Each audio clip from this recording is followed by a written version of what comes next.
Welcome to another episode of The Brand Called You, a podcast and podcast show that brings you leadership lessons, knowledge, experience, and wisdom from thousands of successful individuals from around the world. I am your host, Ashutosh Garg, and today I'm delighted to welcome a very accomplished professional from Singapore, Dr. Michael Netzley. Michael, welcome to the show. Thank you. It's a pleasure to join you. Thank you. Michael is the founder of Extend My Runway, which is an AI for good startup. He's been recognized, awarded, and felicitated globally. So, Michael, before we get into any questions on Extend My Runway, do tell me a little bit about your background briefly and what brought you up to this stage. Well, it's honestly been an incredible journey. I grew up in rural Midwestern America. And actually started my professional career in radio, which you could probably tell a little bit from the voice, but then went on to get a doctorate in classical rhetoric. So stayed in communication, but Aristotle, Plato, Cicero. Then I get the travel bug that takes me to Finland, Germany, Argentina, Japan, Singapore. And it's here in Singapore, I got involved in executive development and executive coaching. And where we're at today is my second career. Think of it as my second act, where I have fallen in love with neuroscience and all of these amazing discoveries that are rewriting our understanding of the brain. So it's a very diverse journey. This is truly what one would call, from a startup perspective, a pivot, isn't it? A little bit of a pivot, yes. From Aristotle to neuroscience. It's a big change, yeah. I know.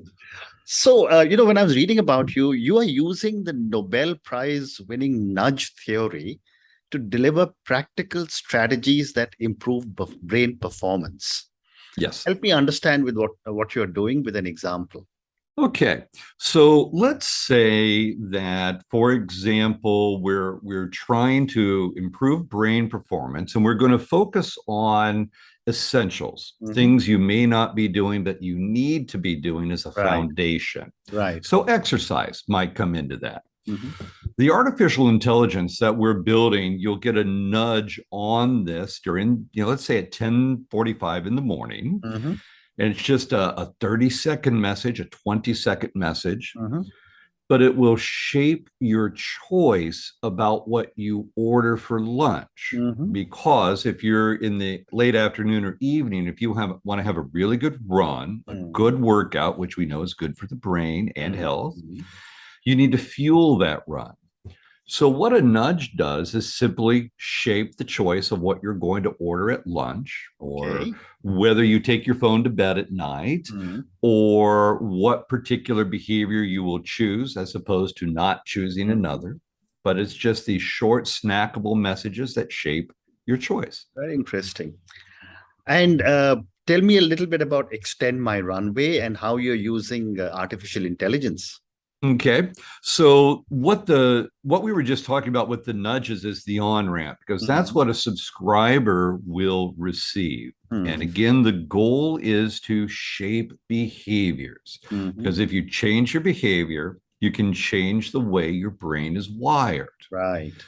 So what Extend My Runway is doing is it's combining these incredible discoveries in neuroscience with artificial intelligence. And what the artificial intelligence does is it learns about you, it adapts to you, and then it personalizes the nudges that you receive. And the whole design behind that is, again, to either build a foundation or to change behaviors that together that make you more innovative, better able to strategize, better able to leverage diverse perspectives and integrate them, manage your emotions, all of this. It's all brain-based. So that's amazing. And when you talk about Extend My Runway, is this a functioning app on Android platforms and iOS, or are you still developing it? We're still developing. So we've got the app design on here now. Mhm. The AI is being bootstrapped out of Manila, Mhm. and we should have a working product for our anchor client this calendar year. Wonderful, wonderful. Well, we hope to see it available to much larger number of people Yes. sooner than later. So moving on, you also say that the only way for humans to stay in the game will be to keep learning throughout their lives and to reinvent themselves repeatedly. Many, if not most humans, may be unable to do so. And this is a quote of Yuval Noah Harari. Yes. Help me understand how this is fitting into the context, and then I'll ask you a couple of questions. Okay. Let's start with the simple assertion. Mhm. Reskilling is not enough. Mhm. Okay. Of course, the world is changing, and Yeah. maybe we need to learn data science or how to code in Python or, design thinking, whatever it is we need to learn. But putting that knowledge in your head Mhm. it's simply insufficient. Mhm. You need to have the ability to change your behaviors Mhm. and apply all of this new knowledge. And that is fundamentally a brain-based challenge. Mhm. So that's the connection with Extend My Runway. Is again, if we change your behaviors Mhm. and we change them in a way that makes it easier for you to apply new ideas Mhm. or easier for you to be more productive, Mhm. the speed with which you can do that pivot and Mhm. and remain current and Mhm. remain relevant is going to happen dramatically faster than if you simply just put knowledge in your head. Mhm. And how do you see technology that you're now using helping or hindering our learning? This is a fantastic question. I think the hinder is the easy part. So let me do that one second. Okay. But I think the possibility for helping is in the personalization of your learning experience. And there are multiple learning platforms out there that, or more than, did you complete this module? Did you complete that module? Yeah. They literally adapt to you and tailor to you. Mm. So that, for that's a great way of taking core knowledge, Mhm. making it available broadly Yeah. and adapting to the learner. Mhm. Now, the problem is these things here overwhelm us. Correct. We're constantly being messaged. Mhm. We undermine ourselves by paying attention to that and constantly multitasking. And when we get into artificial intelligence, Mhm. there are still problems that are being worked on, and to everybody's credit, Mhm. in terms of it's overwhelmingly designed by or for guys like me, white Western guys. Mhm. So we're building in Singapore because we want to build for Southeast Asia. Correct. We know that AI bias impacts women. So these problems have to be solved, and Mhm. I'm sure they will be. Yeah. Yeah, I agree. And the other component is when you look at AI and the work that you are doing, there are different age profiles of your potential clients. Yes. How do you see different ages, and more particularly, it's like the more senior people, being able to stay relevant and contemporary? Exactly. Now there's a contextual challenge, Mhm. and then what the research solves. And the Yeah. contextual challenge is and will remain for quite a while to be ageism. They take one look at the color of my hair, Yeah. and Yep. Well, that's a yeah, mine is completely white. it's a challenge for us. Yes. But that's wrong, because when we look at the science, let me go. Let me start at about let's start at around early 30s. Mhm. Your brain is peaking at working memory. Mhm. So you can just put a ton of information in there and you can process it really fast, Mm. which is ideal for, say, an MBA. So this is why you want your MBA in your early 30s. But around age 45, something profound happens to us. It is possible for us to go through a stage of adult development. So like when my 10-year-old is going to turn into a teenager, that's development. The same thing happens to us, and we become more, another kind of adult after 45. Correct. When that happens, we become exponentially better at managing complexity. And what business today is not managing more complexity? Correct. In your early 50s, you can peak at your ability to focus. For example, so zero in on something, push out the distractions. Correct. And you also peak at your ability to recognize emotions in other people. So that EQ is coming out. Now, here's where things get really interesting. In your early 60s, your brain peaks at innovative thinking, innovation. In your early 60s, completely contrary to what we thought to be the case. Amazing. And then your brain's platinum function, technically it's called integrated reasoning. I call it transformational thinking. But it's about your ability to see what's important in one context, rework it, and apply it in another context. Correct. 62. Yeah. Now think about what I just shared. What business today does not need people who can manage complexity, strategize, collaborate, innovate, deal with diversity, and just be a positive contributor? Correct. This all happens after 45, which is the people we run out the door. What a mistake. Absolutely. What a mistake. How amazing. How amazing. You also talk about your brain energy index. Yes. How are you able to help people to improve their ability to focus, innovate, strategize, and manage complexity, integrate diverse perspectives, learn, remember, collaborate, and more? And it's interesting you speak about the brain being at a different stage at past 60, because the world seems to assume that's the age of senility. No, I'm going to be 66 this month. Yeah. So this is what I love about this neuroscience, and tremendous credit goes to the Center for Brain Health at the University of Texas at Dallas. But it is rewriting our understanding of adulthood and aging and longevity. And what we thought to be true simply is not. Wonderful. Now, brain energy. This is the idea that in order for your brain to do the hard work of being innovative or strategizing or analyzing or learning, whatever it's going to be, you have to have the wherewithal to do that. And so we use the energy metaphor to capture that.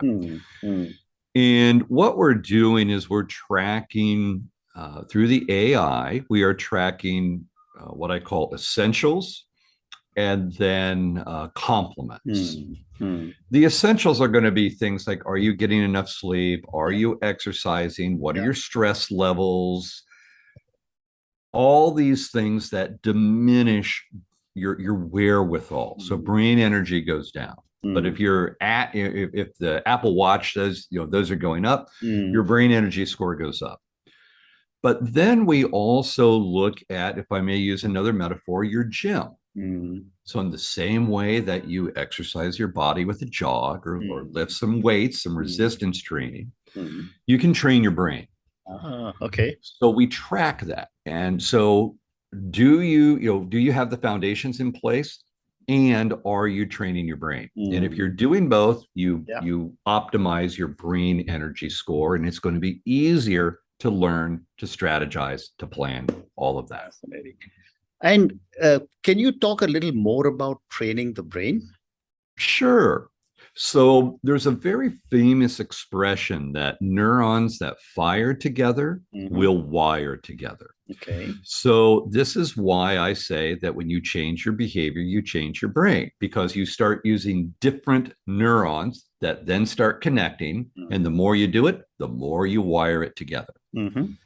So what we'll do is we'll look at brain training activities, and I can give you a super simple example. Now, this is like day one example. There's nothing advanced, but I've got a daily planner over here. So I've got my daily planner. Every day has a new quote on it. So in the morning, what I do is I come up with 5 completely different interpretations or meanings of that quote. Not things that are similar. I want them completely different. But I start my day by using brain's pathways, neural connections that are for diversity and lateral thinking and seeking out alternatives. And I do that every day in the same way somebody might go to the gym and lift weights. Yeah. Now, there's much more advanced brain training you can do, but that's a really simple example of how you change your behavior to rewire the brain. Fascinating. You know, a few months ago, I spoke to someone who's working on training the brain, and they actually have a device, and they're developing it out of Germany, where they put it on top of your head, and some impulses start to happen. But what you're saying makes a lot of sense. Thank you. My next question to you is that as one also gets older, there are a lot of neuro challenges that start to appear, which are things like dementia, Alzheimer's, Parkinson's, etc. Are a lot of these also capable of being handled if you train the brain? Yes. There's a very famous research article that looked at nuns in a monastery in the UK. The nuns had no outward signs of declining brain ability. But when they passed away, they had donated their bodies to science. A huge number of them had very significant Alzheimer's disease. Okay. So why is it that they can have all of that Alzheimer's, but it's not visible outwardly? Well, they had built up something called cognitive reserve. And so that there were other neural pathways that the brain would basically go around the affected portions. Now, you build that cognitive reserve by, number one, getting your foundations right, get your sleep, eat your nutrition, manage your stress, okay? All of this. But then you can increase that cognitive reserve through seeking out novelty, developing a wide range of different life experiences. So taking up dancing or learning second languages are classic examples of these. And what you're basically doing is building the cognitive reserve that will delay the onset of these outwardly visible neurodegenerative diseases. Fascinating. Michael, I have time for 2 more questions. Sure. My next question is, it is often said that the human body has not been designed to live 100 years. As a result of which, while there is redundancy that has been built in virtually every part of our body except maybe our heart and brain, it is difficult for people to be able to manage their lives because they were not designed to live such a long time. Now, I'm sure this is a fallacy, but I'd love to get your perspective. I think that our lifestyle is not designed for a 100-year life. I think that's the problem. And coming from farm country where I did, eating a lot of meat and dairy, a lot of processed food back in those decades, we just did not take care of ourselves. And now think about the modern workplace where it's almost a badge of honor that you've put in 15-hour days and your eyes are saggy because you didn't get enough sleep. And those are the people seen as making the good choices. And then we add all of this multitasking on top of it. alcohol, a lack of exercise, sedentary lifestyles. I have little to no doubt that for most of us, certainly not all, because the good Lord dealt us different hands. But most of us, if we were to adopt a much better lifestyle, can we be extremely healthy into our 80s and even our 90s? Absolutely. Absolutely. Wonderful. Yeah. Thank you. And my last question to you, and this is for the many, many people who will listen to our conversation. I mean, I've just been absolutely fascinated with everything that you are saying. Based on your amazing journey and all the great stuff that you have done, what would you say are 3 lessons you want our viewers and listeners to take away from your journey as, with Extend My Runway and our conversation? Well, I think one of them is a very practical lesson that I would share with my children, that we're all raised in a certain way, but with a longer life ahead of us, you may find yourself on a path that you'd never anticipated. So here I am, a Midwestern farm boy in Singapore, married to a Filipina, becoming a neuroscientist. Amazing. You really need to plan and invest early for a longer life that may have pathways you never, ever, ever anticipated. Yeah. I think that for me, becoming an expat is probably the biggest lesson. Wonderful. Okay. I think number 2, you've got to, when we talk about critical thinking, the most important aspect of critical thinking is looking inward. Because again, in a diverse world, checking your assumptions should be step number 1. But unfortunately, we live in a world where pointing fingers and getting enraged now seems to be step number 1. So I think begin by looking inward. And number 3, make sure you take time to enjoy all the amazing things in this world, because I'm 56 now. I feel like I'm 36. Where did those 20 years go? So it's easy to be overly serious. Take the time to enjoy something every day. Well said. Well said. And Michael, on that note, and your 3 amazing lessons: plan and invest for a longer life early on. Yeah. Look inwards. And this is something that I've heard a lot from older people and from our own Hinduism. Look inwards and check your own assumptions. That's a very powerful statement you've just made. And the third one is take the time to enjoy the world. Thank you so much for speaking to me about your journey. Thank you for talking to me about Extend My Runway. My biggest learning is that brains at 60 can be as active as much younger and can continue to be active till you are 90.